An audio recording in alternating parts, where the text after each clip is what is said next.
이재명이 온갖 수단을 다해서 이재명이 노리는 대로 이재명이 대통령이 됐을 때 어떻게 되느냐. 일단 나라가 두 쪽 이재명 대통령 되면 곧장 보궐선거한다. 왜 그럴까? 이 부분을 말씀을 드리죠. 이재명이 대통령이 될 수 있을까부터 말씀을 드려야 할까요? 이재명이 대통령이 될 수 있을까? 저는 이렇게 봅니다. 이재명이 대통령이 될 수 있는 방법은 딱 하나다. 딱 하나다.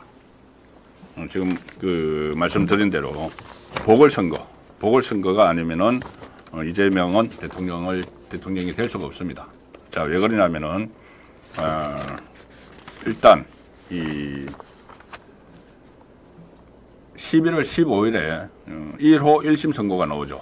한승진 그 부장판사가 1호 1심 선고를 내리는데 이 공직선거법 위반입니다. 공직선거법 위반인데 이게 구형이 2년을 때렸죠. 2년을 때렸으면은 이게 1심에서 그러니까 무죄가 나올 수는 없습니다. 유죄가 나와도 이게 또 벌금형이 혹시라도 벌금형이 나와도 징역형이 아니고 100만 원 이상은 나올 수밖에 없는 구도죠. 자, 그러면은 100만 원 이상이 이 대법원까지 확정되면은 이재명은 대선에 못 나오죠. 대통령은 절대 못 나옵니다.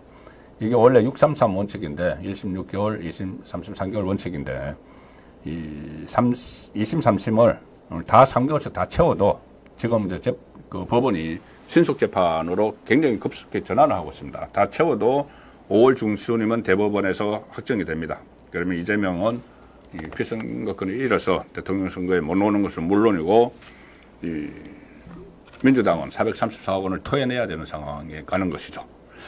자, 그리고 11월 25일 날 그러니까 1호 1심 선거는 공직선거법, 2호 1심 선거는 11월 25일 날 위정교사, 이건 구형 3년을 받은 거죠. 이것은 이것도 1심에서 집행유예가 나오더라도 징역형이 선고될 걸로 다들 예상을 하죠. 그런데 이것은 위정교사는 사건이 단순해서 다툼의 여지가 별로 없습니다. 그래서 2심, 3심도 신속히 진행이 되면 이것도 한 내년 늦은 봄이면 확정 판결이 되기 때문에 나올 수가 없는 상황이죠.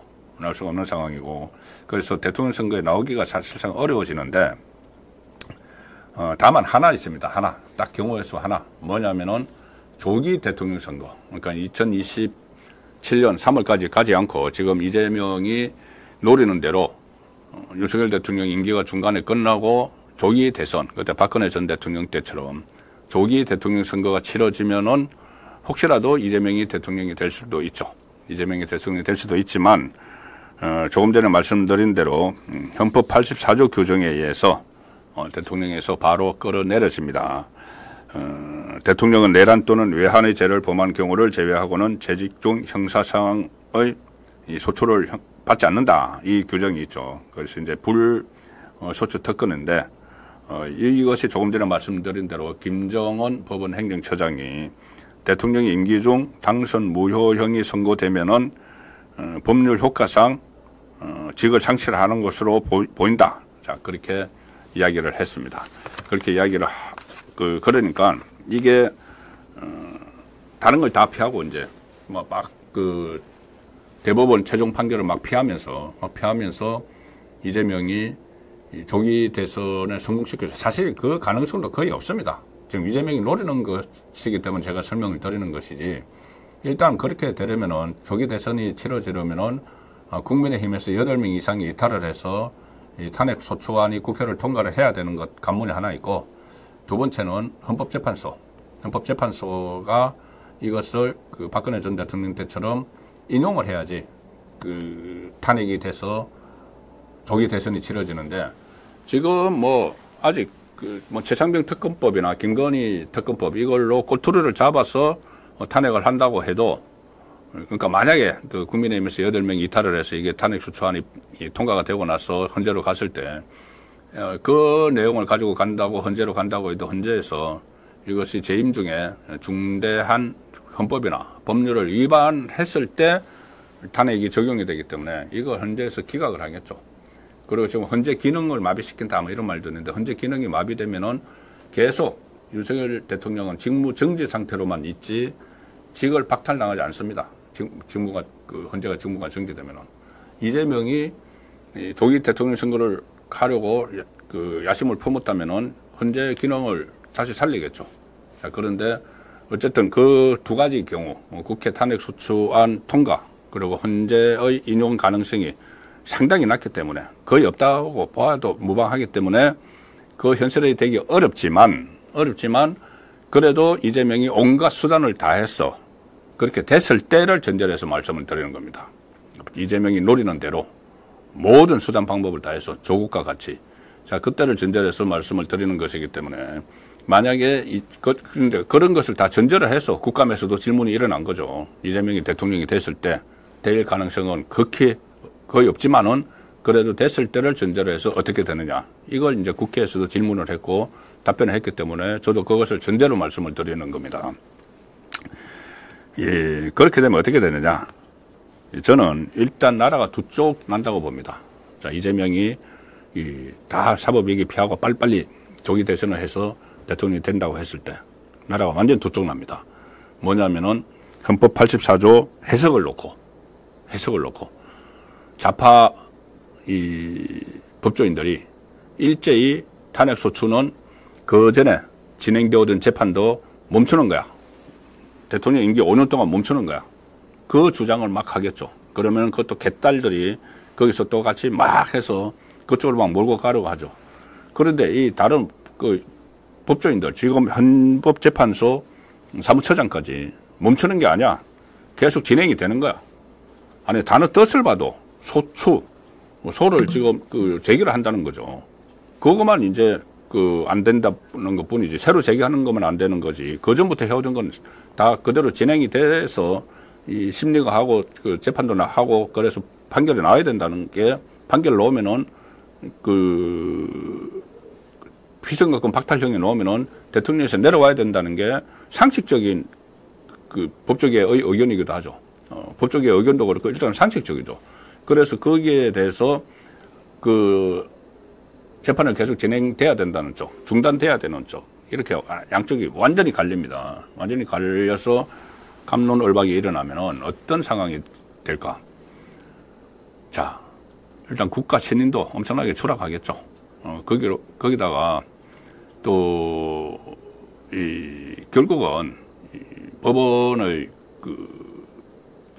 법원의 결정에 따라서 이게 재판이 진행이 될 수밖에 없는데 재판이 진행되면 또 어떤 일이 일어날까? 참 해외 토픽감 같은 일들이 많이 일어날 겁니다. 대통령이 재판받으러 법원에 출석을 해야 되죠. 법원에 출석을 하면은 대통령 경호 차량이 착 따라붙어가지고 법원에 출석을 하는 경호원이 재판정에 들어가서 건축 경호를 해야 되니까 재판정에 들어가서 경호를 하고 있는 그런 상황. 이게 과연 정상적인 나라에서 있을 수 없는 이야기죠. 그리고 그 상황에서 엄청나게 이 국가 신인도는 추락을 하는 거죠. 언제 대통령직에서 물러날지 모르는 그 나라, 대통령이 자리에서 나갈지 모르는 그 나라에 대한 국가 신인도는 엄청나게 추락을 합니다. 그리고 그 상황에서 또 대법원 확정 판결이 나와서 이재명이 물러나면은 또 대통령 새로 뽑아야죠. 보궐선거 또 해야죠.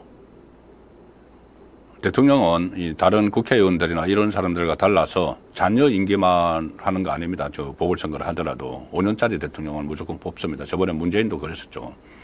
자, 그래서 이 5년짜리 이제 윤석열 만에 하나 이재명의 야심대로 만에 하나 조기 대선이 치러지고 윤석열 대통령이 물러나고 이재명이 5년짜리 대통령이 된다고 해도 대법원의 확정 판결에 의해서 이재명이 직을 상실을 하게 되면은 그러면은 또 새로운 5년짜리 대통령을 또 뽑아야죠.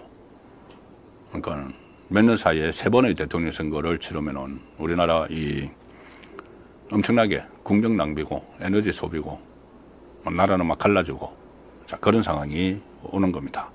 그러니까 이재명은 본인이 정말 이 정치 지도자라면은 일단 본인이 대통령 출마하는 것 자체도 안 된다는 걸 알 겁니다. 변호사이기 때문에. 그런데 어떻게 억지로 해서 이렇게 대통령이 된다 해도 나라에 엄청난 혼란이 온다. 대통령이 돼도 더 큰 혼란이 온다. 자, 이 부분을 본인이 어느 정도 책임 있는 정치인이라면은 그걸 생각해서라도 정치를 은퇴를 하라는 것까지는 아니죠. 본인이 그렇다면 본인이 해야 될 건 딱 하나 있습니다. 재판부에 신속히 재판 결론을 내려다오. 본인은 사건이 조작됐다고. 그러니까 7개 사건 11개 혐의 4건의 재판을 받는데 그게 모든 7개 사건에 다 조작됐다고 이야기를 하니까 그럼 조작된 사건이면은 법원에서 빨리 판단을 내려달라고 이야기하는 게 도리죠. 그게 맞는 거죠. 그런데 계속 오히려 재판을 지연시키고 하는 이런 부분은 도저히 납득이 되지 않는 이재명의 행태이기 때문에 그 부분에 대해서 이재명이 뭐 그렇게 할 리는 없겠죠. 할 리는 없는데 어쨌든 이재명은 대통령이 되기 어렵다는 이야기를 제가 될 수가 없다는 말을 드리는 그 과정에서 유일하게 하나 될 수가 있는 게 조기 대선인데 그것도 현실성은 부족하지만 일단 정치권에서 일단 가상이죠. 가상에 대해서 피고인이 대통령이 되면은 어떻게 될까?